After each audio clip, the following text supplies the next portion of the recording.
If you're planning a trip to Iceland, you've probably seen the Golden Circle tour pop up a lot. So let's find out if we thought it was worth the hype. We got picked up at 9 a.m. and our first stop was Thingvellir National Park. The sun doesn't rise till 11 a.m. in winter, so it's still a bit dark here.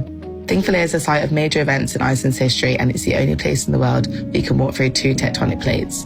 It looked so magical in the winter, but I can imagine how vibrant the colours are underneath the blanket of snow. And special shout out to our guide Christopher. He was so knowledgeable and shared stories and historical tidbits the whole journey. There was around 15 people on the tour, so it felt like a really personal experience. Next stop was Gullfoss Waterfall, which is one of the most powerful waterfalls in Europe.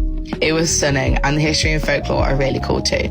Next up was Strokor, one of Iceland's active geysers. It erupts every 5 to 10 minutes, and there's lots of bubbling action around the main geyser too.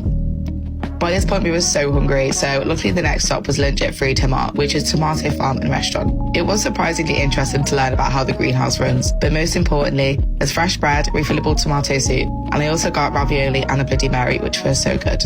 And this was all included in the tour price. There's cute Icelandic horses outside too.